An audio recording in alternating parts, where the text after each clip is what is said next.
morning. Today we're going to focus on USDJPY, which is rallying sharply despite the Bank of Japan hiking interest rates overnight. A textbook by the rumour said the fact event in my mind. So let's break it down.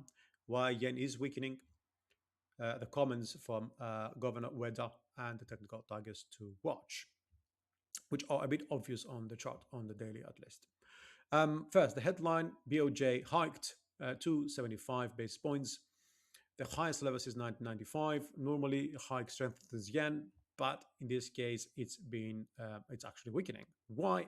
Well, first of all, the hike was fully priced in, 90% odds. So the market was really keen for hawkish guidance to see whether it can, kind of confirm the hiking narrative or strength for the yen.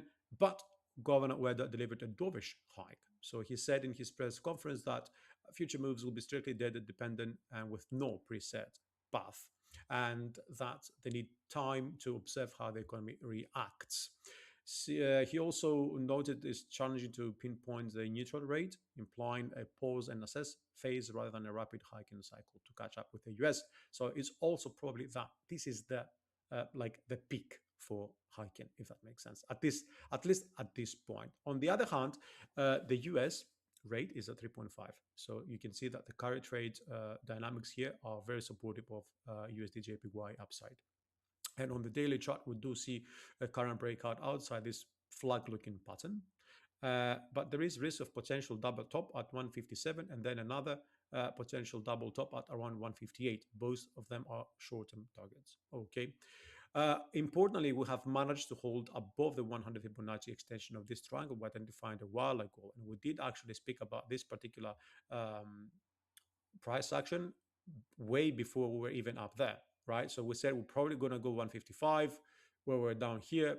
We extended to 158, then correct. We are correcting now. So to me, this looks more like a textbook sort of corrective structure, and a breakout of that top, would probably take us up to around the 159, which is the 2025 high we saw back in January. And above that, obviously, the next target would be around 160 because it's a huge psychological barrier.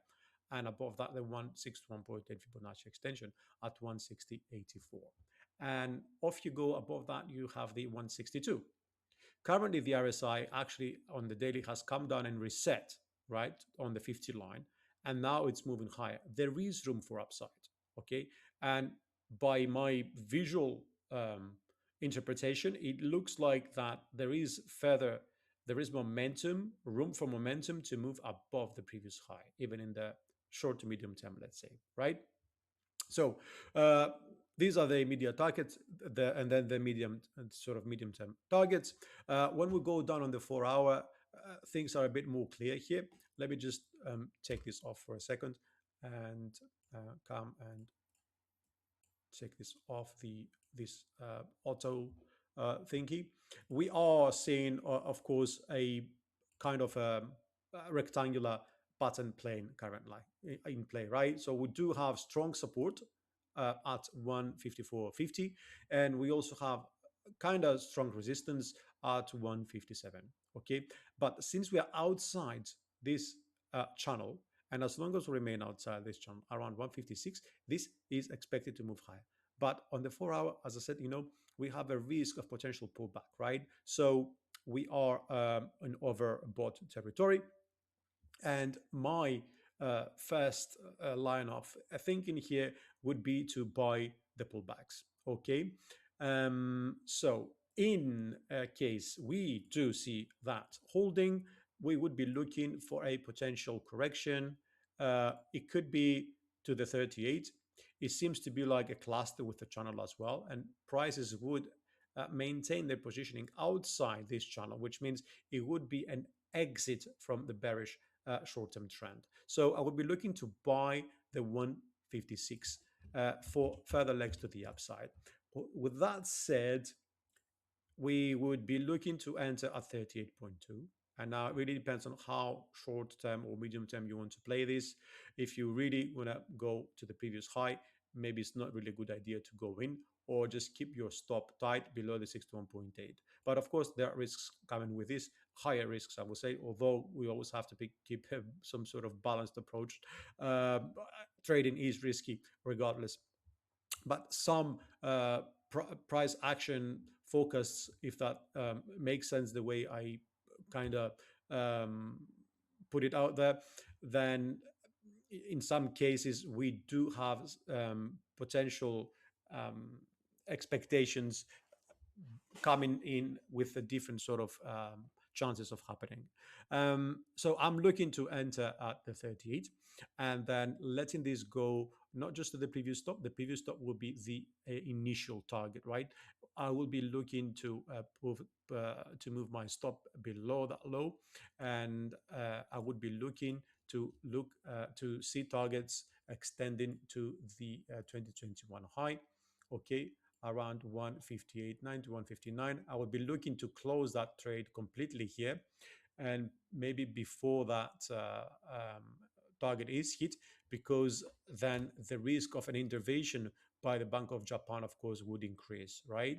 So this is still a relatively okay-ish risk-to-reward ratio at 1.6, and you see we have plenty room here to give that space to move either direction.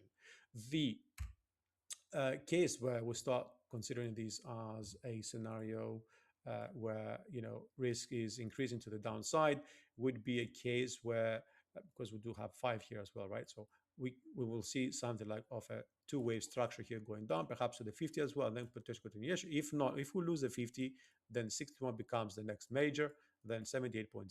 This is typically the uh, the 78.6 is typically the level that will start to get worried or completely go out of trades in case you are even positioned.